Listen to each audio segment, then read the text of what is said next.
الحمد لله نحمده ونستعينه ونستغفره ونؤمن به ونتوكل عليه ونعوذ بالله من شرور أنفسنا ومن سيئات أعمالنا من يهده الله فلا مضل له ومن يضلل فلا هادي له وأشهد أن لا إله إلا الله وحده لا شريك له وأشهد أن محمدا عبده ورسوله أرسله بالهدى ودين الحق ليظهره على الدين كله ولو كره المشركون اللهم صل على محمد وعلى آل محمد كما صليت على إبراهيم وعلى آل إبراهيم إنك حميد مجيد أما بعد فإن خير الكلام كلام الله وخير الهدي هدي محمد صلى الله عليه وسلم وشر الأمور محدثاتها وكل محدثة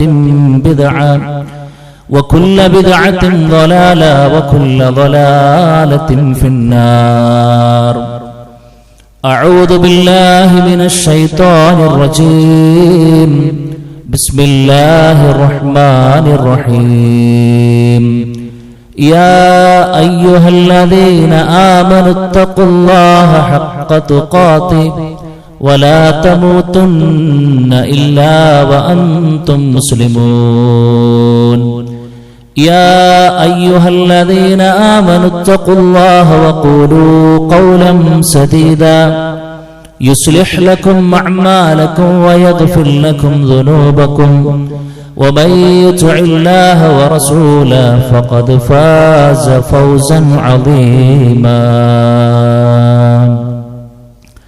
بسم الله الرحمن الرحيم إذ تستغيثون ربكم فاستجاب لكم أني ممدكم بألف من الملائكة مردفين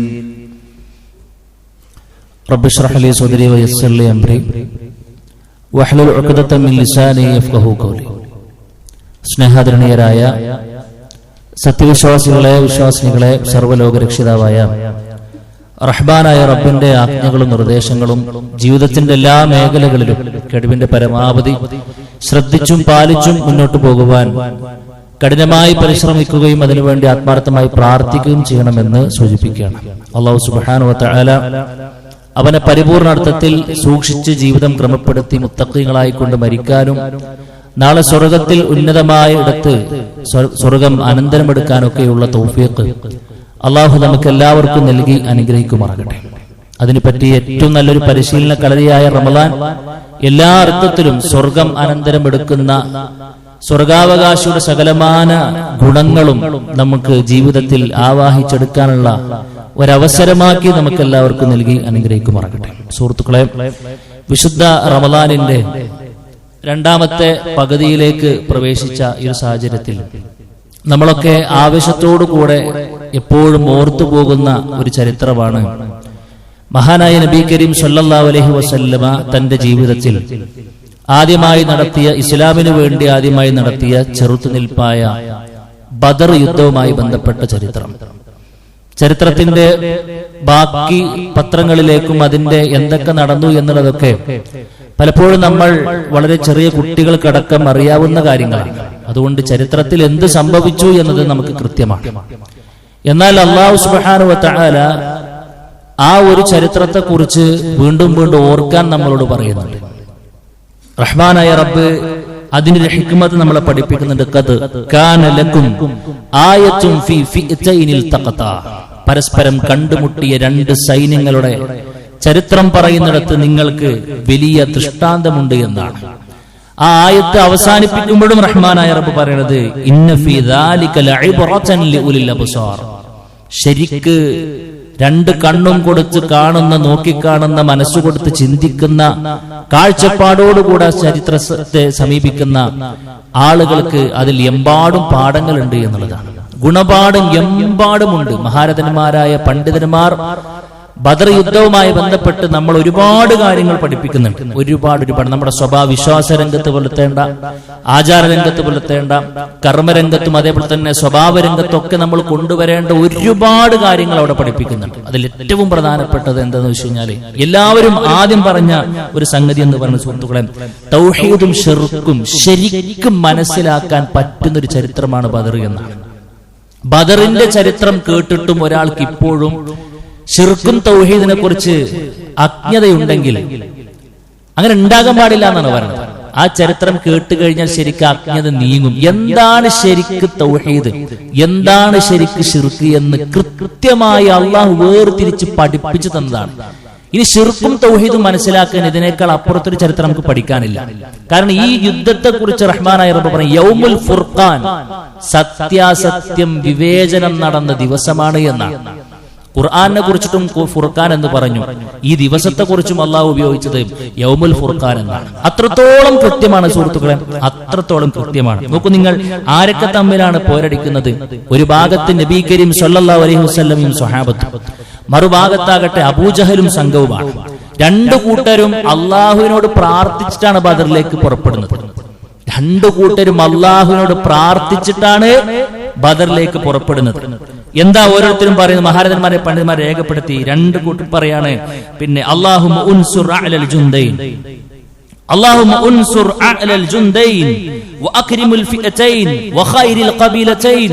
അല്ലാഹുവേ, ഏറ്റവും ഉന്നതരായ സത്യത്തിന്റെ പക്ഷത്ത് നിൽക്കുന്ന, നിനക്ക് ഏറ്റവും മഹനീയമായ ആളുകളെ നീ, ഈ രണ്ടു കൂട്ടരിൽ ആരാണോ നിനക്ക് ഏറ്റവും പ്രിയമായിട്ടുള്ളത് അവരെ നീ വിജയിപ്പിക്കണമേ എന്നാണ്. അല്ലാഹു സുബ്ഹാനഹു വ തആല പറഞ്ഞു, ഇൻ തസ്തഫ്തിഹു ഫഖദ് ജാഅകുമുൽ ഫത്ഹ്.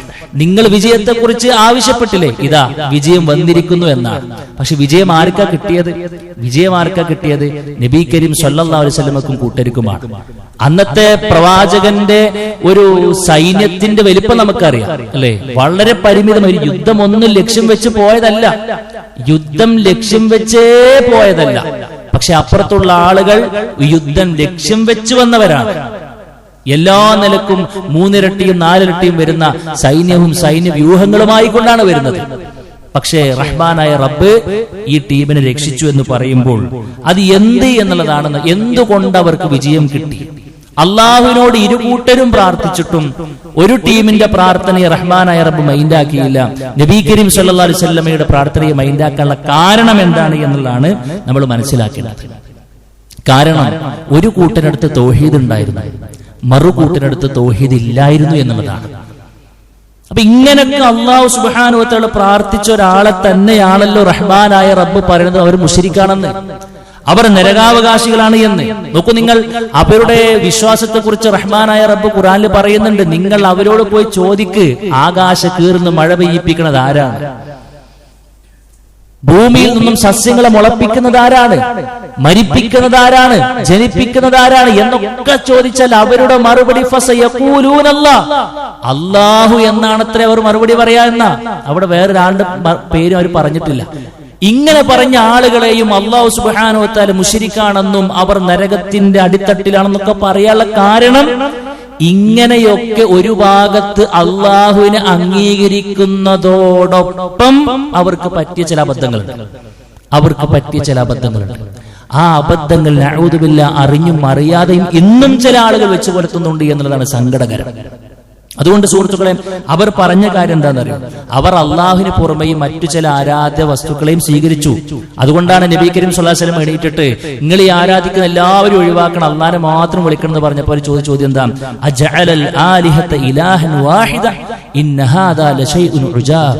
എന്താ മുഹമ്മദ് ഈ പറയുന്നത്? ഈ കണ്ട എല്ലാവരും വിട്ടിട്ട് ഒറ്റൊരാളെ മാത്രം സ്വീകരിക്കേ, ഇത് ഭയങ്കര അത്ഭുതകരമായ ഒരു പോളിസി തന്നെയാണ് കേട്ടോ എന്ന് അവർ അത്ഭുതത്തോടു കൂടെ പറയാൻ മാത്രം അവരുടെ മനസ്സിലേക്ക് വേരൂന്നിയ സംഗതിയായിരുന്നു. ഒരു ഭാഗത്ത് അള്ളാഹുവിനെ അംഗീകരിക്കുന്നതോടൊപ്പം മറുഭാഗത്ത് അവർക്ക് വേറെ ചില സ്റ്റെപ്പിനുകൾ കൂടെ ഉണ്ടായിരുന്നു എന്നതാണ് അവരെ കുറിച്ച് നരകാവകാശികളാണെന്ന് വിശുദ്ധ ഖുർആൻ പറയാൻ കാരണവും ബദറിൽ അവർക്ക് തോൽവി ലഭിക്കുവാനുമുള്ള കാരണം എന്ന് പറയുമ്പോൾ അവർ ആ ആരാധനമാരൊക്കെ സ്വീകരിച്ചതിൽ അവർ കൊടുത്ത ന്യായങ്ങൾ എന്താണെന്നറിയോ സുഹൃത്തുക്കളെ? വിശുദ്ധ ഖുർആൻ പറയാണ്, ഒന്നാമത്തെ ന്യായം സൂറത്ത് സുമറിൽ പറഞ്ഞു, മാ നഅ്ബുദുഹും ഇല്ലാ ലിയുഖർരിബൂന ഇലല്ലാഹി സുൽഫാ. സംഗതി ശരിയാണ്, അള്ളാഹ് കൊണ്ട് ഞങ്ങൾ മറ്റുള്ളവർക്ക് വിളിക്കുന്നുണ്ട്. എന്തിനാണെന്നറിയോ? ഞങ്ങളെ പെട്ടെന്ന് റബ്ബിലേക്ക് അടുപ്പിക്കാനാണെന്നാണ്. ഞങ്ങളൊക്കെ സാധുക്കളല്ലേ, അള്ളഹാനോടൊന്നും ഇപ്പൊ ഡയറക്റ്റ് ചോദിക്കാൻ മാത്രമുള്ള യോഗ്യത ഞങ്ങൾക്കില്ല. അതുകൊണ്ട് ഇവരൊക്കെ എന്ന് പറഞ്ഞു കഴിഞ്ഞാൽ വലിയ മനുഷ്യന്മാരല്ലേ, നല്ല റബ്ബിലേക്ക് അടുത്ത ആളുകളാണല്ലോ, അതുകൊണ്ട് അവരെ മധ്യവർത്തികളാക്കുക മാത്രമാണ് ഞങ്ങൾ ചെയ്തത് എന്ന് ആരുടെ ആദർശം? അബൂജഹലിന്റെയും ടീമിന്റെയും ആദർശം. റഹ്മാനായ റബ്ബ് പറയാ, രണ്ടാമത്തെ ന്യായം എന്താണെന്നറിയോ? അള്ളാനെ വിട്ട് മറ്റു പല ശിങ്കടികളെയും പിടിക്കാനുള്ള ന്യായം എന്താണെന്നറിയോ? ഹഉലാഇ ശുഫആഉനാ ഇൻദല്ലാഹ്. ഞങ്ങളൊക്കെ സാധുക്കളല്ലേ, ഇവര് ഞങ്ങൾക്ക് ശുപാർശകരായിക്കൊണ്ട് ഞങ്ങളുടെ കാര്യം നാളെ പരലോകത്ത് പറയാൻ ഇവര് വരുന്നതാണ്.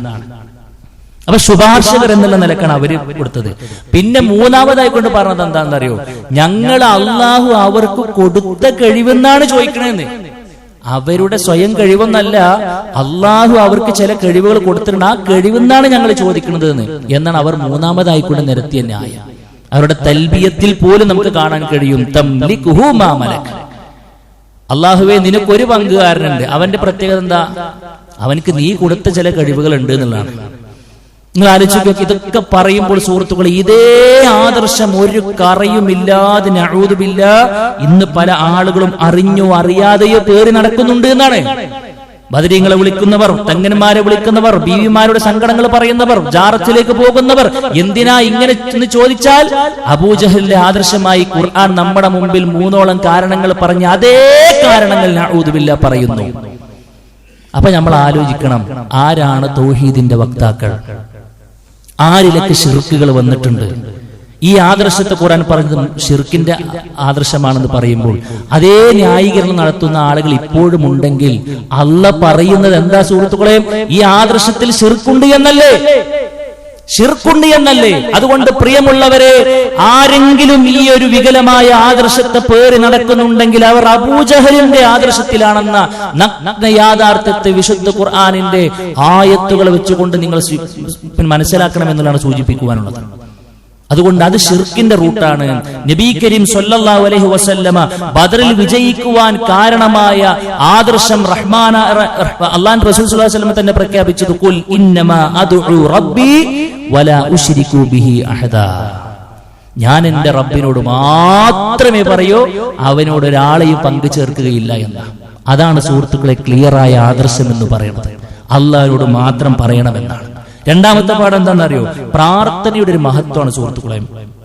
എല്ലാ കാരണങ്ങളും മാറി നിൽക്കുന്നതാണ്. പ്രാർത്ഥന കൊണ്ട് നമുക്ക് നേടാൻ കഴിയാത്തതൊന്നുമില്ല. ബദറിൽ ഭൗതിക സൗകര്യങ്ങൾ വെച്ച് നോക്കുകയാണെങ്കിൽ നമുക്ക് പരിപൂർണമായിക്കൊണ്ടും എതിരാണ്.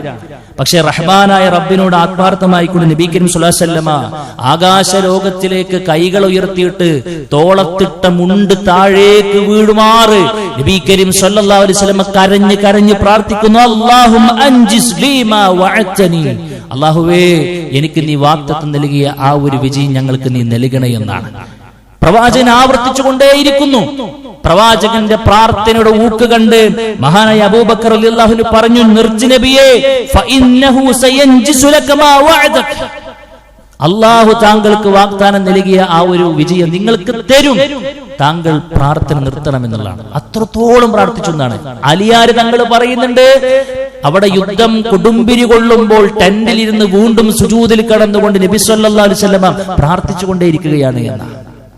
എല്ലാം മാറിയില്ല സുഹൃത്തുക്കളെ, എല്ലാം മാറി എന്നാണ്. എന്തെല്ലാം അനുഗ്രഹങ്ങളാണ് കിട്ടിയത്. അല്ലാഹു സുബ്ഹാനഹു വ തആല ഓരോന്നിനും പറഞ്ഞു മഴ ലഭിച്ചു, അവർക്ക് നല്ല സുഖമായി തലേന്ന് കടന്നുറങ്ങാനുള്ള സാഹചര്യം പടച്ചറബ് കൊടുത്തു. പിറ്റേന്ന് മലക്കുകൾ ഇറക്കി കൊടുത്തു എന്നാണ്. സ്വഹാബാക്കൾ പറയേണ്ട, ശത്രുക്കളെ കാണുമ്പോൾ ഞങ്ങൾ ഇങ്ങനെ വാൾ ഓകുമ്പോഴേക്കും ആ തലകൾ താഴെ വീണിരുന്നു എന്നുള്ളതാണ്.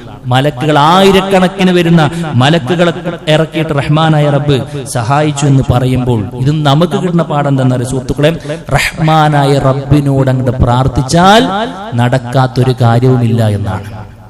പക്ഷെ അപ്പോഴും ഈ പാഠം ഉൾക്കൊള്ളേണ്ടതിന് പകരം ഇതേ ബദരീങ്ങളോട് പ്രാർത്ഥിക്കുന്ന ആളുകൾ നമ്മൾ കാണണം. നഊദു ബില്ലാഹ്. രോഗം ഉണ്ടാകുമ്പോൾ, സങ്കടം ഉണ്ടാകുമ്പോൾ, കച്ചവടം പ്രയാസത്തിലാകുമ്പോൾ അവരുടെ പേര് പറഞ്ഞു കഴിഞ്ഞാൽ അത് പ്രത്യേക മാല രൂപത്തിലൊക്കെ ചൊല്ലിക്കഴിഞ്ഞാൽ സഹായം കിട്ടുമെന്നൊക്കെ വിശ്വസിക്കുന്ന എത്രയോ ആളുകളുണ്ട്. നോക്കൂ നിങ്ങൾ, അവർ ചില വരികൾ കാണാൻ കഴിയും. രോഗം വരുമ്പോൾ പ്രാർത്ഥിക്കുന്ന ആളുകൾ കാണാൻ കഴിയും അല്ലെ? ബദരീങ്ങളുടെ പേരിനെ ഓതുന്ന ലോകർക്ക് ബദനിൽ വബാകൾ ഇല്ല എന്നോ അവരെന്നൊക്കെ പറയാ. എന്താ, ബദരീങ്ങളുടെ പേര് ജസ്റ്റ് ഓതിത്തഞ്ഞാൽ തന്നെ അവരുടെ ശരീരത്തിലുള്ള വബാകൾ അഥവാ രോഗങ്ങളൊക്കെ അങ്ങോട്ട് ഒഴിവായി കിട്ടുമെന്നാണ് പറയുന്നത്. ഇതിങ്ങനെ വലിയ സംഭവമായിട്ട് പറയാണ്. അണികൾ ഇങ്ങനെ ഇരുന്ന് ഓതാണ്. അരിശുക്യങ്ങളും മഹാനായ ബിലാൽ റളിയല്ലാഹു അൻഹു അടക്കം, അബൂബൈദ അടക്കം 30,000-ഓളം വരുന്ന ആളുകൾ പകർച്ചവ്യാധി മൂലമാണ് മരിച്ചത്. ബദരീങ്ങളുടെ കൂട്ടത്തിൽപ്പെട്ട പല ആളുകളും പകർച്ചവ്യാധി വന്നിട്ടാണ് മരിച്ചത്. എന്നിട്ട് ആ ബദരീങ്ങളുടെ പേര് പറഞ്ഞാൽ പകർച്ചവ്യാധികൾ പോകുമെന്ന് പറഞ്ഞ് എത്രത്തോളം ഒരു അവസ്ഥയാണെന്ന് ആലോചിക്കുക. ദാരിദ്ര്യം നീങ്ങി കിട്ടാൻ വേണ്ടിയിട്ട് ചൊല്ലിയ പറ്റുന്നതാണ്. ബദരീങ്ങളുടെ നേതാവായ നബി കരീം സ്വല്ലല്ലാഹു അലൈഹി വസല്ലം മരിച്ചത് ദാരിദ്ര്യ അവസ്ഥയിലാണ് അല്ലെ? അന്ന് തലേന്ന് പ്രവാചകൻ സ്വല്ലല്ലാഹു അലൈഹി വസല്ലം വീട്ടിൽ കത്തിക്കാൻ ജൂതന്റെ വീട്ടിൽ നിന്നും പണയപ്പെടുത്തി കൊണ്ടുവന്ന എണ്ണയാണ് ഉപയോഗിച്ചെന്ന് പറയുമ്പോൾ പ്രവാചകന്റെ ദാരിദ്ര്യം എത്രയാണെന്ന് നമുക്ക് മനസ്സിലായിട്ടുണ്ട്. ബദരീങ്ങളുടെ നേതാവാണ് സുഹൃത്തുക്കളെ അല്ലെ? ബദരീങ്ങൾ ഒരു അപ്പുറത്തുള്ളത് കാണാനും കേൾക്കാനും കുട്ടികളുടെ വീഴുമ്പോഴേക്കും ബദരീങ്ങളെ വിളിക്കുന്ന ഒരു ഉമ്മാന്റെയും വാപ്പാന്റെയും മനസ്സിൽ എന്തുണ്ടാകുക? എന്റെ കുട്ടിന്റെ ഈ അപകടാവസ്ഥ കാണാൻ, അറിയാൻ, സഹായിക്കാൻ അവർക്ക് കഴിയുന്നല്ലേ? ഇത് ജീവിച്ചിരിക്കുന്ന കാലത്ത് അവർക്ക് കഴിഞ്ഞിട്ടില്ല എന്നാണ്. ജീവിച്ചിരിക്കുന്ന കാലത്ത് കഴിഞ്ഞിട്ടില്ല. ബദർ മാത്രമല്ല സുഹൃത്തുക്കളെ, ബദർ കഴിഞ്ഞ് പിറ്റേ കൊല്ലം നടന്ന ഉഹുദിൽ എന്താ സംഭവിച്ചത്? ഈ ബദരീങ്ങൾ തന്നെയാണല്ലോ ഉഹുദിൽ ഇറങ്ങിയിട്ടുള്ളത്. എത്ര വലിയ പരാജയം ഏറ്റുവാങ്ങേണ്ടി വന്നു ഉഹുദിൽ അല്ലേ? ശത്രുക്കൾ കുഴിച്ചു വെച്ച കുഴിയിൽ വീണില്ലേ? നബി കരീം സ്വല്ലല്ലാഹു അലൈഹി വസല്ലം ശത്രുക്കൾ കുഴിച്ചു വെച്ച കുഴിയിൽ വീണില്ലേ? ഒരു കാലെടുത്ത് വെക്കുന്നത് പോലും ഒരു ഷർറിലേക്കാണെന്ന് മനസ്സിലാക്കാൻ കഴിഞ്ഞില്ല ആർക്ക്? ബദരീങ്ങളുടെ നേതാവായ നബി കരീം സ്വല്ലല്ലാഹു അലൈഹി വസല്ലമക്ക്.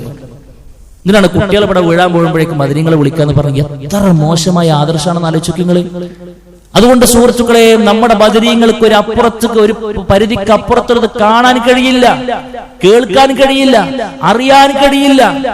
നബി കരീം സ്വല്ലല്ലാഹു അലൈഹി വസല്ലം യുദ്ധത്തിന് രണ്ടാമത്തെ പകുതി ആകെ പ്രയാസപ്പെട്ട് കയ്യിന്ന് പോയി യുദ്ധം. എന്നിട്ടോ പ്രവാചകൻ ക്ഷീണിച്ചൊരു പാറന്റെ പുറത്തിരിക്കുമ്പോൾ തൊട്ടപ്പുറത്തൊരു സ്വഹാബി, ഒരു ബദരീങ്ങളെപ്പെട്ട ഒരു സ്വഹാബി വില്ലെടുക്കാണ്, അമ്പ് ചെയ്യാൻ വേണ്ടി നിൽക്കുകയാണ്. ആരിനെ? റസൂൽ കരീം സ്വല്ലല്ലാഹു അലൈഹി വസല്ലമയെ.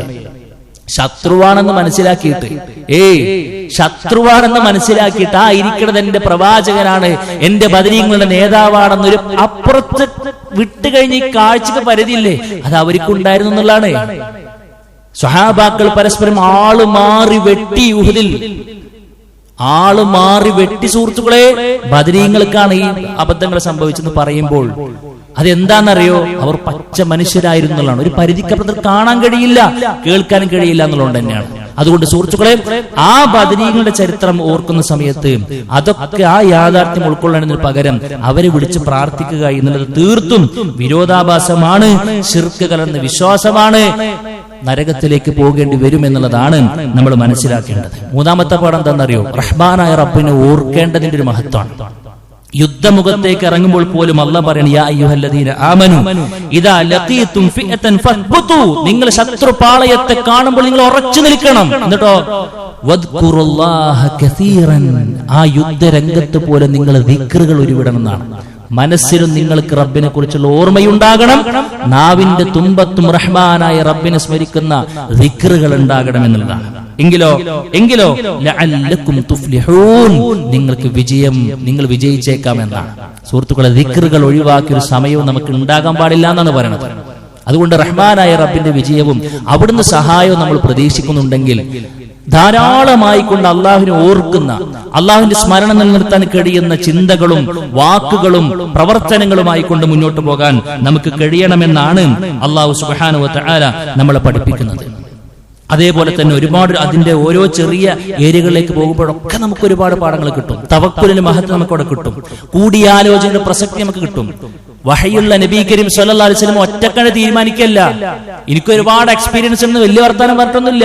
സ്വഹാബാക്കൾ എങ്ങനെ വിളിച്ചിട്ടേ നാളെ അത് അങ്ങനെയാണ് നടക്കാൻ പോണത്, നമ്മൾ എവിടെയാണ് സെലക്ട് ചെയ്യണം. റസൂൽ കരീം സ്വല്ലല്ലാഹു അലൈഹി വസല്ലം ആദ്യം സെലക്ട് ചെയ്ത ഒരു ഏരിയ ഉണ്ടായിരുന്നു. അവിടുന്നാണ് വേറെ സ്വഹാബി എന്നിട്ട് പറഞ്ഞ പ്രവാചകർ നിങ്ങളിത് വഹീന്റെ അടിസ്ഥാനത്തിൽ സെലക്ട് ചെയ്ത സ്ഥലമാണോ? അല്ല, ഇത് ഞാൻ ജസ്റ്റ് സെലക്ട് ചെയ്തു എന്നേ ഉള്ളൂ. എങ്കിൽ ഞാൻ മനസ്സിലാക്കുന്നത് ഇതിനേക്കാൾ ഉത്തമം ഇന്നൊരു സ്ഥലമാണ് എന്നാണ്. പ്രവാചകൻ സ്വല്ലല്ലാഹു അലൈഹി വസല്ലം ഈ ആരത് പറയാൻ ഞാൻ അവിടെ നേതാവെന്ന് വലിയ നേതൃ പിന്നെ കാര്യങ്ങളൊന്നും അവിടെ പറഞ്ഞിട്ടില്ല. ശരി, അങ്ങനെയാണെങ്കിൽ നിങ്ങളുടെ ഒക്കെ അഭിപ്രായം എന്താ തന്നെയാണോ? നമുക്കത് എടുക്കാന്നാണ് അല്ലേ? കാര്യങ്ങൾ കൂടിയാലോചിച്ചായിരുന്നു റസൂൽ കരീം സ്വല്ലല്ലാഹു അലൈഹി വസല്ലം ഓരോ മൊമെന്റിലും മുന്നോട്ട് പോയിരുന്നത് നമുക്ക് കാണാൻ കഴിയും. കൂടിയാലോചനക്ക് അത്രയേറെ പ്രസക്തിയുടെ സുഹൃത്തുക്കളെ. ബദറിന്റെ ചരിത്രത്തിൽ മുന്നോട്ട് പോകുമ്പോൾ നമുക്ക് കാണാൻ കഴിയും മഹാനായ സഅദ് ബിൻ ഹൈസമ റളിയല്ലാഹു അൻഹുവിന്റെ ചരിത്രം അല്ലേ? സ്വർഗത്തിന് വേണ്ടി മത്സരിക്കുന്ന, കടിപിടി കൂടുന്ന ഉപ്പയെയും മകനെയും നമുക്കവിടെ കാണാൻ കഴിയും. എന്താ, സഅദ് റളിയല്ലാഹു അൻഹു പ്രായത്തിലെത്തി നിൽക്കുകയാണ്. ബദറിലേക്കുള്ള വിളി വന്നു. രണ്ടുപേരും ഒരേ വീട്ടിൽ നിന്ന് ഇറങ്ങി പോവുകയാണ്. പ്രവാചകന്മാർ ഒരാൾക്കേ പറ്റുള്ളൂ. വീട്ടിൽ ഒരാൾ കാവൽ നിൽക്കണം, ഒരാൾ വന്നാൽ മതി. ഉപ്പാക്ക് പൂതി ഞാൻ പോകാം. ഹൈസമന്റെ പറച്ചില് അല്ലല്ല ഞാൻ പോയിക്കോളാന്നാണ് അല്ലേ? അവസാനം അവർ നറുക്കിട്ടു എന്നാണ്. നറുക്കിട്ടപ്പോൾ നറുക്ക് വീണത് മകൻക്കാണ്. മകന് പറഞ്ഞു, ഇൻഷാ അല്ലാഹ് സ്വർഗത്തിന്റെ കാര്യം അല്ലെങ്കിൽ വാപ്പ നിങ്ങൾക്ക് ഞാൻ നിങ്ങൾ പറഞ്ഞ അനുസരിച്ചിരുന്നു എന്നുള്ളതാണ്. ഇത് സ്വർഗത്തിന്റെ വിഷയമായതുകൊണ്ട് എനിക്കിതിൽ കോംപ്രമൈസ് ചെയ്യാൻ പറ്റൂല എന്നാണ് അല്ലെ? അങ്ങനെ മഹാനായ ഹൈസമ റളിയല്ലാഹു അൻഹു യുദ്ധത്തിലേക്ക് പോകുന്നു. അവിടെ വെച്ച് അദ്ദേഹം ഷഹീദാകുന്നു. അള്ളാഹുവിന്റെ വിധിയുണ്ടെങ്കിൽ നമുക്ക് തിരിച്ചു വരാം, അല്ല എങ്കിൽ നമുക്ക് സ്വർഗത്തിൽ വെച്ച് കാണാമെന്ന് പറഞ്ഞ് മുന്നോട്ട് പോകുന്ന സ്വർഗത്തിന് വേണ്ടി ഒരേപോലെ അധ്വാനിക്കുന്ന കുടുംബത്തിലെ അംഗങ്ങളെ നമുക്ക് അവിടെ കാണാൻ കഴിയും. നമ്മളെന്താ പലപ്പോഴും പറയാ, മോൻ പിരിവ് തന്നോ? അന്ന് ഇവിടെ ഇല്ലാന്നാ പറയാ. മകൻ പിരിവ് കൊടുത്തിട്ടുണ്ടെങ്കിൽ മകന്റെ കബറിലേക്ക് സുഹൃത്തുക്കളെ നമ്മൾ എന്തിനാണ് നമുക്ക് കിട്ടും. നമ്മൾ അങ്ങനെ മനസ്സിലാക്കേണ്ടത് അല്ലേ? ആ നിലയിലേക്ക് നമ്മൾ ഉയരാൻ കഴിയണം എന്നുള്ളതാണ് നമുക്ക് കാണാൻ കഴിയേണ്ടത്. ബദറിലേക്ക്, പാടങ്ങളിലേക്ക് പരതി നോക്കുമ്പോൾ വീണ്ടും നമുക്ക് കാണാൻ കഴിയും ചെറിയ പ്രായത്തിൽ തന്നെ അള്ളാഹുവിന്റെ ദീനിനെ സേവിക്കുവാൻ മനസ്സുകൊണ്ട് തയ്യാറെടുത്തവരാണ് നമ്മുടെ സ്വഹാബാക്കൾ. ബദറിലേക്ക് അണികളെങ്ങനെ ശരിയാക്കുന്ന സമയത്ത് ഒരു സ്വഹാബി ഇങ്ങനെ ചെറിയ കുട്ടിയാണ്, 16ാമത്തെ വയസ്സാണ്. നബി ഇങ്ങനെ വരുമ്പോ കാലിങ്ങനെ നീച്ചിക്കാണ്, തള്ളവരിൽ ഇങ്ങനെ നീച്ചിട്ട് ഒരു ഹൈറ്റ് തോന്നിക്കാൻ വേണ്ടിട്ട് ഇങ്ങനെ അതെങ്ങനെ കാട്ടുകയാണ്. ഇതെന്തപ്പോ ഇങ്ങനെ ഒരു തന്ത്രപ്പാടൊക്കെ? അപ്പൊ പറയുന്നുണ്ട്, ഞാൻ ഇങ്ങനെ വന്നുമ്പോൾ പ്രവാചകൻ എണ്ണൊക്കെ വണ്ണൊക്കെ നോക്കുമ്പോൾ ഞാൻ ചെറിയ കുട്ടിയാണെന്ന് കരുതിയിട്ട് എങ്ങാൻ ഇനി ഈ ടീമൊന്ന് ഒഴിവാക്കിയാലോ എന്ന് ഞാൻ ഭയന്നത് കൊണ്ടാണ് ഞാൻ ഒരു ആള് കാണിക്കാൻ വേണ്ടിയിട്ട് ഒന്നിങ്ങനെ ഹൈറ്റിൽ നിൽക്കുന്നത് എന്നൊക്കെ ചരിത്രത്തിൽ നമുക്ക് കാണാൻ കഴിയുമ്പോൾ സുഹൃത്തുക്കളെ, ആ ഉപ്പയും ആ കുഞ്ഞിന്റെ ഉപ്പയും ഉമ്മയും ഒന്നും അവരെ തടഞ്ഞിട്ടില്ല. അള്ളാഹുവിന്റെ ദീനി ദഅ്വ രംഗത്തേക്ക് നമ്മുടെ മക്കളും ഇറങ്ങണം. അവര് വെറും ട്യൂഷനും അവർ വെറും ഒരു ഭൗതിക ലോകത്തിലെ ഇട്ടാവട്ടത്തിൽ മാത്രം കോഴ്സിന്റെ പിന്നാലെ മാത്രം തിരിയാൻ പോയാലേ ഷഹബാസിനെ കൊന്നു തള്ളിയ പോലെയുള്ള മക്കൾ ഇനിയും ജനിക്കും, അഫാൻമാർ ഇനിയും ജനിക്കും. ദീനി പരിസരത്ത് ജീവിക്കാത്ത മക്കളുണ്ടോ നമുക്ക്? ഇന്നല്ലെങ്കിൽ നാളത്തെ വേദനിക്കുന്ന വാർത്തകളിലെ കഥാപാത്രങ്ങളായി ഒരു പക്ഷേ നമ്മൾ മാറിയേക്കാം. നഅൂദുബില്ല. അതുകൊണ്ട് സുഹൃത്തുക്കളെ, ഈ ബദറിന്റെ ചരിത്രമൊക്കെ ആവേശത്തോടുകൂടെ പറഞ്ഞു തീർക്കുക എന്നതിനപ്പുറത്ത് ഓരോ പാഠങ്ങളും സ്വജീവിതത്തിലേക്ക് പകർത്താൻ നമുക്ക് കഴിയേണ്ടതുണ്ട്. അതുകൊണ്ട് അള്ളാഹുവിന്റെ ദീനിന്റെ സേവകരാണോ നമ്മൾ? നമുക്കാണ് വിജയം. ബദറിൽ നമ്മൾ കണ്ടതാണ്. ഒരുപാട് ആളുകൾ ഉണ്ടാകാൻ നല്ല സുഹൃത്തുക്കളെ, പല ആളുകളും വലിപ്പത്തരം കൂടിയിട്ട് സംഘം ചേരി നമുക്ക് കാണാൻ കഴിയും. അവിടെയാണ് കുറെ ആളുകൾ, ഇവർക്കാണ് കുറെ സൗകര്യങ്ങൾ, ഇന്നോടത്താണ് ആനുകൂല്യങ്ങൾ കൂടുതൽ. അല്ല സുഹൃത്തുക്കളെ, ബദർ ആ ഒരു ചിന്തയെ പൊളിച്ചടക്കുകയാണ്. ആളുകളുടെ ആധിക്യത്തിലല്ല, ആളുകളുടെ മനസ്സിലെ ആദർശത്തിനാണ് വില. ആദർശത്തിന്റെ കൂടെയാണ് റബ്ബുള്ളത്. തൗഹീദിന്റെ വക്താക്കളെയാണ് റഹ്മാനായ റബ്ബ് സംരക്ഷിക്കുക. അവർക്കാണ് റഹ്മാനായ റബ്ബ് സംരക്ഷണം ഉറപ്പുവരുത്തുക. നമ്മുടെ മനസ്സിൽ എന്നും ദീനിന്റെ ഖാദിമുകളായിരിക്കും ഞാൻ എന്നൊരു പ്രതിജ്ഞ നമുക്കുണ്ടോ? എന്നെ കൊണ്ട് കഴിയുന്ന രൂപത്തിൽ ഞാൻ എന്റെ റബ്ബിന്റെ ദീനിനെ സംരക്ഷിച്ചിരിക്കും. അത് ശരീരം കൊണ്ടാണെങ്കിൽ അങ്ങനെ, സ്വത്ത് കൊണ്ടാണെങ്കിൽ അങ്ങനെ, മനസ്സുകൊണ്ടാണെങ്കിൽ അങ്ങനെ. ഒന്നിനും കഴിയില്ലേ, പ്രാർത്ഥിച്ചുകൊണ്ടെങ്കിലും വാട്ടർ ബെഡിൽ കിടക്കുന്ന സമയത്തും എനിക്ക് ഓർമ്മ ഉണ്ടോ? റഹ്മാനായ റബ്ബ് വാക്കി നൽകുന്നുണ്ടോ? ഞാൻ എന്റെ ദീനിനു വേണ്ടി, അതിന്റെ വിജയത്തിനു വേണ്ടി, അതിന്റെ മുന്നോട്ടുള്ള കുതിപ്പിന് വേണ്ടി, അതിന്റെ ആ ഒരു വ്യാപനത്തിന് വേണ്ടി പ്രാർത്ഥിച്ചിരിക്കും എന്ന് പറയാൻ നമുക്ക് കഴിയുമോ? ബദറിന്റെ ചരിത്രം നമ്മുടെ മുമ്പിൽ വെക്കുന്ന ബെല്ലാക്കരിയേട് സഹോദര അതൊക്കെയാണ്. ഇൻ തൻസുറുല്ലാഹ് യൻസുറുക്കും വയുസബ്ബിത് അഖ്ദാമക്കും. നിങ്ങൾ അള്ളാഹിനെ സഹായിക്കാൻ റെഡിയാണോ? നിങ്ങൾക്കൊരു പ്രയാസം ഉണ്ടാകുമ്പോൾ റബ്ബ് നിങ്ങളെ കൂടെ ഉണ്ടാവും. നിങ്ങളുടെ കാൽപാദങ്ങളെ റബ്ബ് ഉറപ്പിച്ചു നിർത്തുന്നതാണ്. അതാദ്യമായി കണ്ടത് നമ്മൾ ബദറിലാണ്. അതുകൊണ്ട് സുഹൃത്തുക്കളെ, എല്ലാ കാരണങ്ങളെ റഹ്മാനായ റബ്ബ് അകഞ്ഞു മാറ്റിയിരിക്കും. അല്ലാഹ് നമ്മളെ സഹായിക്കാൻ തീരുമാനിച്ചാൽ പിന്നെ മെഡിക്കൽ റിപ്പോർട്ടുകളുടെ കേവല റിപ്പോർട്ടുകളായിക്കൊണ്ട് അത് മാറ്റിവെക്കേണ്ടി വരും. ബാക്കിയുള്ള ഭൗതിക കാരണങ്ങൾ മുഴുവനും നോക്കുകുത്തികളായിക്കൊണ്ട് മാറി നിൽക്കും. റഹ്മാനായ റബ്ബിന്റെ ഇടപെടലിന്റെ മുമ്പിൽ അത്ഭുതത്തോടുകൂടെ ആ കാരണങ്ങൾ നമ്മളെ നോക്കിച്ചിരിക്കും. അതുകൊണ്ട് നമ്മൾ അള്ളാഹുവിന്റെ അടിമകളാവുക, തൗഹീദുള്ള വക്താക്കളാവുക. എല്ലാറ്റിന്റെയും അടിസ്ഥാനം, ബദറിന്റെ ഫൗണ്ടേഷൻ തൗഹീദാണെന്ന് മനസ്സിലാക്കുക. ഒരാളും നമുക്ക് വേണ്ട സുഹൃത്തുക്കളെ, റഹ്മാനായ റബ്ബ് മതി. ഹസ്ബി അല്ലാഹ് എന്ന് മനസ്സിൽ പ്രഖ്യാപിക്കാൻ നമുക്ക് കഴിയണം. വനിഅമൽ വക്കീൽ, എന്റെ എല്ലാ കാര്യങ്ങളും ഞാൻ അവനോടേ പറയൂ എന്ന തവക്കുലിന്റെ മനോഭാവം നമുക്ക് ഉണ്ടാകണം. അതാണ് ഈ വിശുദ്ധ റമദാനിലെ ആദ്യത്തെ യുദ്ധമായ വിശുദ്ധ ബദറിന്റെ ഏറ്റവും ഗംഭീരമായ പാഠങ്ങളെ എടുത്തു പരിശോധിക്കുമ്പോൾ ഉലമാക്കൾ നമ്മുടെ മുമ്പിലേക്ക് വെക്കുന്നത് അല്ലാഹു സുബ്ഹാനഹു വ തആല ചരിത്രത്തിന്റെ ഉള്ളിലൂടെ കടന്നു ചെന്ന് കൃത്യമായി കൊണ്ട് അതിനെ ഗുണപാഠത്തോടുകൂടെ സമീപിക്കണമെന്ന് വിശുദ്ധ ഖുർആന്റെ ആ ഒരു ആഹ്വാനത്തെ നമ്മുടെ ജീവിതത്തിന്റെ ഭാഗമാക്കാനുള്ള തൗഫീഖ് അല്ലാഹു സുബ്ഹാനഹു വ തആല നമുക്ക് എല്ലാവർക്കും നൽകി അനുഗ്രഹിക്കുമാറാകട്ടെ. അഖൂലു ഖൗലി ഹദാ അസ്തഗ്ഫിറുല്ലാഹ ലീ വലക്കും വലിജമീഇൽ മുസ്ലിമീന വസ്തഗ്ഫിറു മിൻ കുല്ലി ദം ഇന്നഹു ഹുവൽ ഗഫൂറുർ റഹീം.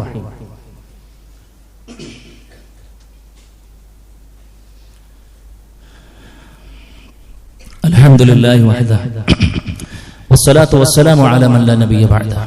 അല്ലാഹു സുബ്ഹാനഹു വ തആലയുടെ നിയമങ്ങളും നിർദ്ദേശങ്ങളും ജീവിതത്തിന്റെ എല്ലാ മേഖലകളിലും കൊണ്ടു നടക്കണമെന്ന് വീണ്ടും ഓർമ്മപ്പെടുത്തുകയാണ്. സുഹൃത്തുക്കളെ, ആരാധനകൾ മനസ്സറിഞ്ഞ് പെരുപ്പിച്ചുകൊണ്ടിരിക്കുന്ന ഒരു സമയത്തും സന്ദർഭത്തിലുമാണ് നമ്മളുള്ളത്. നമ്മൾക്ക് നിർവഹിക്കാൻ കഴിഞ്ഞ എല്ലാവിധ ഇബാദത്തുകളും റഹ്മാനായ റബ്ബ് പരിപൂർണാർത്ഥത്തിൽ നമ്മിൽ നിന്ന് സ്വീകരിക്കുമാറാകട്ടെ. എല്ലാവിധ പോരായ്മകളും അല്ലാഹു നമ്മിൽ നിന്ന് വിട്ടുപുറത്ത് മാപ്പിക്ക് തരുമാറാകട്ടെ. സുഹൃത്തുക്കളെ, സ്വർഗത്തിന് വേണ്ടിയുള്ള അധ്വാനത്തിൽ നമ്മൾ ഏറ്റവും കൂടുതൽ ശ്രദ്ധിക്കേണ്ട ഒരു ഏരിയ എന്ന് പറയുന്നത് ദാനധർമ്മം കൂടെയാണ് എന്ന് നമ്മൾ മനസ്സിലാക്കണം. കഴിഞ്ഞൊരു ഖുതുബയിൽ അള്ളാഹുവിന്റെ മാർഗത്തിൽ നാം മനസ്സറിഞ്ഞു കൊടുക്കേണ്ട ഇതിന്റെ ഒരു ആവശ്യകതയും അതിനെ കൊടുക്കുമ്പോൾ നമുക്ക് തന്നെ തിരിച്ചു കിട്ടുന്ന ഇരു ലോകത്തിലും നന്മകൾ വിശാലമായി കൊണ്ട് തന്നെ നമ്മൾ ചർച്ച ചെയ്തു. എങ്കിൽ നമ്മൾ ഏറ്റവും കൂടുതൽ ശ്രദ്ധിക്കേണ്ട ഒരു പ്രധാനപ്പെട്ട 3 കാര്യത്തെക്കുറിച്ച് സൂചിപ്പിക്കാനാണ് ഉദ്ദേശിക്കുന്നത്. ഒന്നെന്താണെന്നറിയാം സുഹൃത്തുക്കളെ, നോമ്പ് തുറയുമായി ബന്ധപ്പെട്ട കാര്യമാണ്. അപ്പൊ ഒരു പകൽ റമദാൻ നമ്മളിൽ നിന്ന് കടന്നു പോകുമ്പോൾ നമുക്ക് മാക്സിമം ഒരു നോമ്പൽ നോക്കാൻ പറ്റുള്ളൂ. അല്ലാഹു റസൂൽ പറയാണ്, മൻ അഫ്തറ സായിമൻ കാന ലഹു മിസ്ലു ഉജൂരിഹിം മിൻ ഗൈരി അൻ യൻഖുസു മിൻ ഉജൂരിഹിം ഷൈഉൻ. എന്നാൽ നമ്മൾ നോമ്പുകാരനായ പകൽ മുഴുവൻ കഷ്ടപ്പെട്ട് നോമ്പ് നോറ്റൊരു മനുഷ്യൻ, അവനെ നോമ്പ് തുറക്കാൻ നമുക്ക് കഴിഞ്ഞു, ഒരാളെ നോമ്പ് തുറക്കാൻ നമുക്ക് കഴിഞ്ഞാൽ അവൻക്ക് എന്താണോ റബ്ബ് കൊടുക്കാൻ പോകുന്ന പ്രതിഫലം അതിലൊരണളവ് പോലും അവനക്ക് കുറയാതെ നമുക്ക് കിട്ടുന്ന പറയണത്. അപ്പൊ നമ്മൾ ഒരു ദിവസം നമ്മൾ ഒരാളെ നോമ്പ് തുറക്കാൻ നെയ്യത്താക്കിയാൽ ഒരു 30 പേരെയെങ്കിലും ഞാൻ റമദാൻ കഴിയുമ്പോഴേക്കും എന്റെ ചെലവിൽ 30 പേര് നോമ്പ് തുറക്കാം, അതിനെന്താണ് ഞാൻ ചെയ്യുക, അത് ഞാൻ കൊടുത്തിരിക്കും എന്നൊരു ധാരണ നമുക്ക് ഉണ്ടെങ്കിൽ സുഹൃത്തുക്കളെ എത്ര നോമ്പ് നമുക്ക് കിട്ടും? ഇതൊക്കെ റമദാന്റെ ഉള്ളിൽ കയറിയാലേ നമുക്ക് കിട്ടുള്ളൂ. ഇപ്പൊ നമ്മൾ റമദാന്റെ ഉള്ളിലുള്ളത്, ഇത് കടന്നു പോകുന്നതിനെ കുറിച്ച് നമുക്ക് ചിന്തിക്കാൻ കഴിയും. അതുകൊണ്ട് എന്താണെന്നറിയോ, ആത്മാർത്ഥമായി കൂടെ ശ്രദ്ധിക്കണം എന്നുള്ളതാണ് സൂചിപ്പിക്കുവാനുള്ളത്. നമുക്കിവിടെ സൗകര്യം ഉണ്ടല്ലോ, 10-60ഓളം ആളുകളാണ് പങ്കെടുക്കുക. ഒരു ദിവസം 2500 രൂപയാണ് അതിന് ചെലവ് വരിക എന്നുള്ളതാണ് മനസ്സിലാക്കാൻ കഴിഞ്ഞിട്ടുള്ളത്. നമുക്ക് എന്തെങ്കിലും കൊടുക്കാൻ കഴിയുമോ സുഹൃത്തുക്കളെ? പരിപൂർണമായി കൊണ്ടുവന്ന ഒരു ദിവസത്തെ നോമ്പ് 2500 രൂപ ഞാൻ തരാം എന്ന് ആർക്കെങ്കിലും പറയാൻ കഴിയോ? ഒരു 2-3 തവണ ഒരു എണ്ണടിക്ക് അങ്ങനെ വണ്ടി കയറി കൊടുക്കേണ്ട പൈസയാണ് ഇപ്പത്, അല്ലേ? റമദാനിലാണെങ്കിൽ നമ്മൾ ഇത്രയേറെ ഇതിനെ കുറിച്ചൊക്കെ ചിന്തിക്കുക. റമദാനിൽ നമ്മൾ 2 പേർക്ക് ഒരു വസ്ത്രം എടുത്ത് ഇറങ്ങുമ്പോൾ നമ്മൾ ടെക്സ്റ്റൈൽസിൽ കൊടുക്കുന്ന എത്രയാണ് നമ്മൾ ആലോചിച്ച് നോക്കണം. റമദാൻ കിട്ടിയിട്ടും നമ്മൾ അള്ളാഹുവിന്റെ അവസരങ്ങൾ വന്നിട്ടും നമ്മുടെ ഖബറിലേക്ക് എത്രത്തോളം ഒരുക്കി വെച്ചിട്ടുണ്ട് എന്ന് ആത്മാർത്ഥമായി കൊണ്ട് ചിന്തിക്കണം. അതുകൊണ്ട് സുഹൃത്തുക്കളെ, ഈ 2500 മുഴുവനായിട്ട് കൊടുക്കാനില്ലേ, എന്തെങ്കിലും കൊടുക്കാൻ പറ്റും, എന്തെങ്കിലും കൊടുക്കാൻ പറ്റും. ഒരു ഓഹരി സുഹൃത്തുക്കൾ നമ്മളെ പരമാവധി ചെയ്യാന്നുള്ളതിന് പറയാനുള്ളത് ഒന്നതാണ്. രണ്ടാമത്തെ കാര്യം, നമ്മൾ എപ്പോഴും ശ്രദ്ധിക്കുന്ന ഒന്നാണ്, നമ്മളൊക്കെ ഇപ്പോ നമ്മളെ കുട്ടികൾക്കും മക്കൾക്കും ഒക്കെ വസ്ത്രവും കാര്യങ്ങളൊക്കെ എടുക്കുന്ന ഒരു തിരക്കിലായിരിക്കും ഉണ്ടാകുക, അല്ലെ? അതിനെക്കുറിച്ച് നമുക്ക് പ്ലാൻ ഉണ്ടാവും. സുഹൃത്തുക്കളെ, ഒരു പ്രയാസപ്പെടുന്ന ഒരു കുട്ടിക്ക് വേണ്ടി നമുക്ക് എന്തെങ്കിലും ചെയ്യാൻ പറ്റും. ഈദ് കിസ്വ എന്ന് പറയുന്ന പ്രൊജക്ട് അതിനു വേണ്ടിയിട്ടാണ്. ഈദ് കിസ്വ എന്താ? പെരുന്നാളിന്റെ അന്ന് പുഞ്ചിരി വിരിയാത്ത, വസ്ത്രം കിട്ടാത്തതിന്റെ പേരിൽ പുഞ്ചിരി വിരിയാത്തൊരു കുട്ടി ഉണ്ടാകാൻ പാടില്ല. നമ്മുടെ തീരുമാനം, ഒരു കുട്ടി ഉണ്ടാകാൻ പാടില്ല നമ്മുടെ മഹലിൽ, നമ്മുടെ ശാഖയിൽ. അങ്ങനെ ഒരു പ്രയാസം എന്റെ പിച്ചുണ്ടെങ്കിൽ എനിക്ക് ഓനെ പോലെ ഡ്രസ്സ് കിട്ടിയിരുന്നെന്ന് പരിതപിക്കുന്ന ഒരു കുട്ടിനെ ഈദ്ഗാഹിൽ നമ്മൾ കാണാൻ പാടില്ല സുഹൃത്തെ. ഉമ്മാന്റെ വസ്ത്രവും പിടിച്ച് കരഞ്ഞുകൊണ്ടിരിക്കുന്ന ഒരു കുട്ടിയുടെ മുഖം നമ്മുടെ മനസ്സിലുണ്ടാകാൻ പാടില്ല. നമ്മുടെ നാട്ടിൽ ഉണ്ടാകാൻ പാടില്ല. ആരാ പരിഹരിക്കേണ്ടത്? നമ്മളൊക്കെ തന്നെയാണ് പരിഹരിക്കേണ്ടത്, അല്ലേ? നാളത്തെ നമ്മുടെ മക്കളുടെ ഗതി, പേരക്കുട്ടികളുടെ ഗതി എന്താ നമുക്ക് പറയാൻ പറ്റും? എന്തും സംഭവിക്കൂലേ സുഹൃത്തുക്കളെ, എന്തും സംഭവിക്കൂലേ? അതുകൊണ്ട് എന്താണെന്നറിയോ, നല്ലപ്പം കാലത്ത് നമ്മൾ കൊടുത്തു വെക്കണം എന്നാ പറയാനുള്ളത്. അതുകൊണ്ട് 1300 രൂപയാണ് ഒരു കുട്ടിക്ക് വസ്ത്രം കൊടുക്കാൻ. നമ്മൾ ഒറ്റക്ക് ഒരു കുട്ടിന് ഞാൻ ഏറ്റെടുത്തോളം എന്ന് പറഞ്ഞ് നമ്മൾ കൊടുക്കേണ്ടത് വെറും 1300 രൂപയാണ്. അതിനില്ലേ എന്താണോ കൊടുക്കാൻ പറ്റുക അത് കൊടുക്കണം സുഹൃത്തുക്കളെ. അള്ളാഹു തൗഫീഖ് നൽകി അനുഗ്രഹിക്കുമാറാകട്ടെ. മറ്റൊരു പ്രധാനപ്പെട്ട ഒരു കാര്യം, ഇന്ന് കേരളക്കരയിലെ എല്ലാ പള്ളികളും ഇൻഷാ അല്ലാഹ് ഒന്ന് ഒത്തുപിടിക്കാൻ വേണ്ടി തീരുമാനിച്ചിട്ടുള്ളത് നമുക്ക് എല്ലാവർക്കും സുപരിചിതമായ സ്ഥാപനമാണ് കോഴിക്കോട് മെഡിക്കൽ കോളേജിന് സമീപത്ത് സ്ഥിതി ചെയ്യുന്ന CH സെന്ററുമായി ബന്ധപ്പെട്ട്, അല്ലെ? ഒരുപാട് രോഗികൾക്ക് ആശ്വാസകരമായ ഒരുപാട് സേവനങ്ങൾ അൽഹംദുലില്ലാഹ് അവിടെ നടക്കുന്നുണ്ട്. ഭക്ഷണം വിതരണമുണ്ട്, സൗജന്യപരമായുള്ള ഭക്ഷണമുണ്ട്. ഡയാലിസിസിനൊക്കെ വിധേയമാകുന്ന ഒരാള് ചെലവഴിക്കേണ്ട പണം എത്രയാണ് സുഹൃത്തുക്കളെ? നമ്മുടെ കുടുംബത്തിൽ ഒരു ഡയാലിസിസ് പേഷ്യന്റ് ഉണ്ടെങ്കിൽ അദ്ദേഹം അനുഭവിക്കുന്ന ശാരീരികവും സാമ്പത്തികവുമായ പ്രയാസങ്ങൾ നമുക്ക് അറിയാൻ പറ്റും. അവർ അനുഭവിക്കുന്ന വേദനകൾ, വേദന സംഹാരികളില്ലാത്തതിന്റെ പേരിൽ ഉറങ്ങാൻ കഴിയാത്തവർ, നമ്മളൊക്കെ ആഫിയത്തോടു കൂടെ സുഖനിദ്രയിൽ കടന്നുറങ്ങുമ്പോൾ പലപ്പോഴും അതൊരു നിഅമത്താണെന്ന തിരിച്ചറിവ് പോലും ഇല്ലാതെ കൂർക്കം വലിച്ച് കടന്നുറങ്ങുമ്പോൾ 1 മണിക്കൂറെങ്കിലും ഒന്ന് സ്വസ്ഥമായി ഉറങ്ങാൻ ഇന്ന മരുന്നുണ്ടെങ്കിൽ കഴിയുമായിരുന്നു, പക്ഷെ അതിന് കഴിയുന്നില്ലല്ലോ എന്ന് പരിതപിക്കുന്നവരുടെ മുമ്പിലേക്ക് കൊണ്ടുപോയി കൊടുക്കുകയാണ്. സൗജന്യമായി കൊണ്ട് വിതരണം ചെയ്യണം മെഡിസിനുകൾ. എത്ര വലിയ ആശ്വാസമാണ് സുഹൃത്തുക്കളെ. അവിടെ പോയി പിന്നെ സ്റ്റേ ചെയ്യാൻ പ്രയാസപ്പെടുന്ന ആളുകൾക്ക് ഭാഗികമായോ അല്ലെങ്കിൽ പരിപൂർണമായി കൊണ്ട് സൗജന്യ നിരക്കിൽ റൂമുകൾ ഏർപ്പെടുത്തി കൊടുക്കുന്നു, വളണ്ടിയർ സൗകര്യങ്ങൾ ഏർപ്പെടുത്തി കൊടുക്കുന്നു. ഒരുപാട് സംഗതികൾ അതുമായി ബന്ധപ്പെട്ട് പിന്നെ ആ ഒരു പിന്നെ പാലിയേറ്റീവ് കെയറുമായി ബന്ധപ്പെട്ട അടക്കമുള്ള ഒരുപാട് സംഗതികൾ ചെയ്തുകൊണ്ടിരിക്കുന്നുണ്ട് സുഹൃത്തുക്കളെ. എത്ര പേർക്ക് അതുമായി ബന്ധപ്പെട്ട് സാമ്പത്തികമായി കൊണ്ട് സഹായിക്കുന്ന ആളുകൾക്ക് എന്തെല്ലാം കൂലികൾ കിട്ടിക്കൊണ്ടിരിക്കുന്നുണ്ടാവും. നമുക്ക് എന്തെങ്കിലും കിട്ടുന്നുണ്ടോ നമ്മൾ ആത്മാർത്ഥമായി കൊണ്ട് ആലോചിക്കണം. നമുക്ക് കിട്ടണമെങ്കിൽ എന്ത് വേണം? അവിടെ നമ്മുടെ വിഹിതം എന്തെങ്കിലും ഉണ്ടാകണം. അതുകൊണ്ട് ഇൻഷാ അല്ലാഹ് നമ്മളെ കൊണ്ട് കഴിയാവുന്ന ഒരു തുക നമ്മൾ ഇന്ന് ഇൻഷാ അല്ലാഹ് മാറ്റി വെക്കുന്നു. പുറത്ത് അതിന്റെ ഒരു പ്രത്യേക കളക്ഷൻ നടക്കുകയാണ്. കേരളക്കരയിലെ എല്ലാ പള്ളികളും ഇൻഷാ അല്ലാഹ് നമ്മൾ പ്രഖ്യാപിച്ചിരിക്കുന്നു. നമ്മളെല്ലാവരും കൊടുക്കുന്നു സുഹൃത്തുക്കളെ. ആർക്കൊക്കെയാണ് ഒരു നേരത്തെ നമ്മൾ കൊടുത്തൊരു എമൗണ്ട് കൊണ്ട് ഒരു സുഹൃത്തിന് വേദന സംഹാരിവാകാനുള്ള തുകയെങ്കിലുമായാൽ അവനൊരു അരമണിക്കൂറെങ്കിലും ഒന്ന് സ്വസ്ഥമായി കിടന്നുറങ്ങിയാൽ ആ വേദനയ്ക്ക് ഒരു പരിഹാരമുണ്ടെങ്കിൽ സുഹൃത്തെ അത് മതിയാകും നമുക്കൊരു പക്ഷേ നാളെ പരലോകത്ത് രക്ഷപ്പെടാം. ഏത് നന്മയാണ് റഹ്മാനായ റബ്ബ് നമ്മിൽ നിന്നും ആ നിലക്ക് സ്വീകരിക്കാതെ പറയാൻ പറ്റൂല. ഒരു പിന്നെ നായക്ക് വെള്ളം കൊടുത്തത് കാരണത്താൽ സ്വർഗമുറപ്പായ സംഭവം ഹദീസുകളിലൂടെ നിബിധങ്ങളല്ലേ സുഹൃത്തെ നമ്മളെ പഠിപ്പിച്ചത്? നബി കരീം സല്ലല്ലാഹു അലൈഹി വസല്ലം അല്ല, ഒരു മിണ്ടാപ്രാണിക്ക് വെള്ളം കൊടുത്ത നന്മയാണ് ആ സഹോദരിക്ക് പിന്നെ സ്വർഗത്തിലൊരു ഇരിപ്പിടം ഒരുക്കി കൊടുത്തതെങ്കിൽ ആരുടെ ഏതമലാണ് റഹ്മാനായ റബ്ബ് ഈ അർത്ഥത്തിൽ സ്വർഗത്തിന് കാരണമായ പിന്നെ അമലായിക്കൊണ്ട് സ്വീകരിക്കാതെ പറയാൻ പറ്റില്ല. അതുകൊണ്ട് എന്താണെന്നറിയോ, വിശുദ്ധ റമദാനിലൂടെ എല്ലാ നന്മകളിലേക്ക് മനസ്സ് പാകപ്പെട്ടു വരുന്നൊരു സമയത്ത് എന്താണോ ഉള്ളത് സുഹൃത്തുക്കളെ, എന്താണോ ഉള്ളത് മനസ്സറിഞ്ഞ് അള്ളാന്റെ മാർഗ്ഗം നമ്മൾ കൊടുക്കുക. വല്ലാഹു ഫീ ഔനിൽ അബ്ദി, വിടൂല സുഹൃത്തെ നമ്മളെ റബ്ബ് ഒരിക്കലും നമ്മളെ കൈ ഒഴിക്കൂല. അള്ളാഹ് നമ്മളെ കൂടെ ഉണ്ടാവുന്ന പറഞ്ഞു. വല്ലാഹു ഫീ ഔനിൽ അബ്ദി മാ കാനൽ അബ്ദു ഫീ ഔനി അഖീഹി. അല്ലേ, ആരെങ്കിലും ഒരു പ്രയാസപ്പെടുന്ന ഒരു വിശ്വാസിക്കും മറ്റൊക്കെ ഒരു പ്രയാസം നമ്മൾ നീക്കി കൊടുക്കുകയാണെങ്കിൽ മൻ നഫസ ഖുർബതൻ അൻ മുഅ്മിനിൻ മിൻ ഖുറബി ദുനിയ, അല്ലാഹു റസൂൽ സല്ലല്ലാഹു അലൈഹി വസല്ലം പറയാണ്, അവന്റെ പരലോകത്തിലെ ക്ലേശങ്ങളിൽ നിന്നും അല്ലാഹു മനുഷ്യനെ രക്ഷപ്പെടുത്തി കൊടുക്കുന്നുള്ളതാണ്. അതുകൊണ്ട് സുഹൃത്തുക്കൾ ഒന്നും നമുക്ക് മിസ്സാകൂല. ആത്മാർത്ഥത മാത്രം ഉണ്ടായാൽ മതി, ഇഖ്ലാസ് മാത്രം ഉണ്ടായാൽ മതി. ഏത് സമയത്തും എന്തും വരുമെന്നുള്ളൊരു ബോധം നമുക്ക് ഉണ്ടാകണം. ഒരു പക്ഷേ സംഭവിക്കാതിരിക്കട്ടെ, അതിന്റെ ആനുകൂല്യം നാളെ പറ്റേണ്ടി വരിക നമ്മളൊക്കെ ആയാലോ ഒന്നും പറയാൻ പറ്റില്ലല്ലോ സുഹൃത്തുക്കളെ. അതുകൊണ്ട് നമ്മൾ ഇൻഷാ അല്ലാഹ് അതുമായി ബന്ധപ്പെട്ട് നമുക്ക് എന്താണോ ചെയ്യാൻ കഴിയുക അതൊന്ന് ആത്മാർത്ഥമായി കൊണ്ട് ചെയ്യണം എന്നുള്ളതാണ് എന്നോടെന്ന പോലെ സൂചിപ്പിക്കാനുള്ളത്. ഏതായിരുന്നാലും എല്ലാ നന്മകളിലും സജീവമായി ഓടി നടന്ന് ഈ വിശുദ്ധ റമദാനിന്റെ ഓരോ ദിനരാത്രങ്ങളിലെ ഓരോ അവസരങ്ങളെയും കൃത്യമായി കൊണ്ട് ഉപയോഗപ്പെടുത്തി മുന്നോട്ട് പോകാനുള്ള തൗഫീഖ് റഹ്മാനായ റബ്ബ് നമുക്ക് എല്ലാവർക്കും നൽകി അനുഗ്രഹിക്കുമാറാകട്ടെ. അല്ലാഹുവേ, അറിഞ്ഞും അറിയാതെ വന്നു പോയിട്ടുള്ള ചെറുതും വലുതുമായ മുഴുവൻ തെറ്റുകളും കുറ്റങ്ങളും വിട്ടുപുറത്ത് മാപ്പാക്കി തരണമേ റഹ്മാനെ. അല്ലാഹുവേ, ഞങ്ങൾക്ക് മരണപ്പെട്ടു പോയി ഞങ്ങളുടെ മാതാപിതാക്കൾ, കൂട്ടുകുടുംബക്കാർ, ആദർശ ബന്ധുക്കൾ എല്ലാവരുടെയും ഖബറുകൾ വിശാലമാക്കി കൊടുക്കണമേ റഹ്മാനെ. അല്ലാഹുവേ, ഞങ്ങളുടെ കൂട്ടത്തിൽ രോഗം കൊണ്ടും മറ്റും കടം കൊണ്ടും ഒക്കെ ഒരുപാട് പ്രയാസങ്ങൾ, വേദനകൾ കടിച്ചമർത്തി മുന്നോട്ട് പോകുന്ന ആളുകൾ, അല്ലാഹു എല്ലാവരുടെയും പ്രയാസങ്ങൾക്ക് നീ ആശ്വാസം പകർന്നു നൽകണമേ റഹ്മാനേ. ഈ വിശുദ്ധ റമദാനെ എല്ലാ അർത്ഥത്തിലും ഉപയോഗപ്പെടുത്തുന്ന മഹാഭാഗ്യവാന്മാരിൽ, ഭാഗ്യവതികളിൽ ഞങ്ങളെ നീ ഉൾപ്പെടുത്തി അനുഗ്രഹിക്കണമേ റഹ്മാനേ. അല്ലാഹുമ്മ ഗ്ഫിർ ലിൽ മുഅ്മിനീന വൽ മുഅ്മിനാത്ത് വൽ മുസ്ലിമീന വൽ മുസ്ലിമാത്ത് വൽ അഹ്യാഉ മിൻഹും വൽ അംവാത്ത് ഇന്നക മുജീബു ദഅവാതി യാ ഖാദിയൽ ഹാജാത്ത്. അല്ലാഹുമ്മ അജിർനാ മിനൻ നാർ, അല്ലാഹുമ്മ അജിർനാ മിനൻ നാർ, അല്ലാഹുമ്മ അജിർനാ മിനൻ നാർ. റബ്ബനാ തഖബ്ബൽ മിന്നാ ഇന്നക അൻതസ് സമീഉൽ അലീം വതുബ് അലൈനാ ഇന്നക അൻതത് തവ്വാബുർ റഹീം.